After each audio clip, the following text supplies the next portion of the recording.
C'est à 11 h que le 20e roi des Bamoun, Mforifoum Bombon-Joya Mohamed Nabil, successeur d'Ibrahim Bombon-Joya, a fait son entrée à la place de la mosquée du Palais Royal.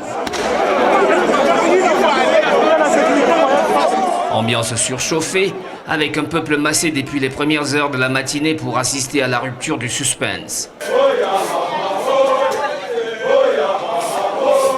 À 7 h, l'armée royale annonçait à travers des coups de canon l'importance de la cérémonie du jour.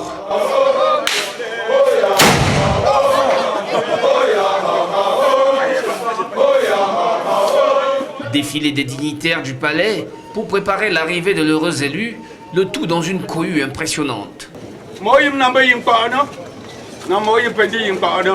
Lorsqu'il est dévoilé à la foule, c'est l'hystérie totale. Jeune monarque de 28 ans, sa jeunesse plaît et séduit toutes les générations. Je suis tellement émue, très contente de ce nouveau roi. C'est toute une fierté pour le peuple Bamoun qui retrouve à la tête de ce peuple et de cette culture un nouveau roi. Donc c'est toute une fierté parce que notre roi est de retour. Depuis l'autre jour, on avait les larmes aux yeux. Oui. Dès à présent, vraiment nous sommes un peu consolés avec l'arrivée du nouveau roi au trône. Nous avons notre père qui est revenu en la personne de Sa Majesté Nabil. Également adoubé par ses pères, qui sont aussi ses oncles dans la dynastie Chari. Il n'a pas comblé un vide seulement chez les Bamoun. Il a comblé un vide des 3 frères que nous sommes. Donc nous devions absolument être là pour voir qui va remplacer notre frère. Nous sommes Banso, voilà le chef Banso qui est là, et moi-même qui représente le Fomban et notre père Nditam. Tout ceci, nous partons du royaume Bankim. Nous accompagnons notre fils Nabil qui donc a été intronisé aujourd'hui. Nous l'encourageons à conduire le peuple Fourani. Moi aussi je suis jeune et c'est un peu la tendance aujourd'hui. J'ai la conviction que tout va se passer normalement comme ça se doit et le fils va savoir gérer les choses comme le père a toujours bien fait. Désormais vêtu de ses oripeaux, Mforifoum Bombon-Joya Mohamed Nabil a la tâche ardue. Son défunt père, Ibrahim Bombon-Joya le bâtisseur, fin tacticien, sachant manier la carotte et le bâton pour mener ce peuple Bamoun fier, travailleur et parfois rebelle, aura placé la dragée très haut.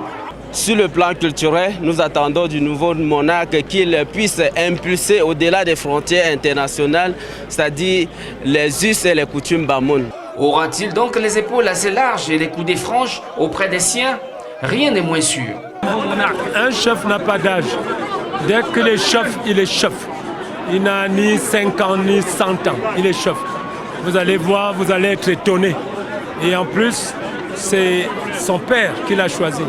Et il ne l'a pas choisi au hasard. On ne choisit pas un chef au hasard. Je suis très content parce qu'il aura à faire ses armes et notre rôle est d'être à côté de lui, de l'encadrer le plus que nous pourrons le faire. Mais il a déjà un grand encadrement parce que vous êtes dans un royaume qui est très organisé, où chacun sait ce qu'il a à faire, chacun sait le rôle qu'il joue.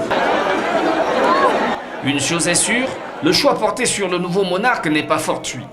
Lincoln, ses chefs intronisateurs et tous les conseillers de la cour ont vu leur choix approuvé par la population qui était peut-être déjà préparée à la venue de ce jeune premier.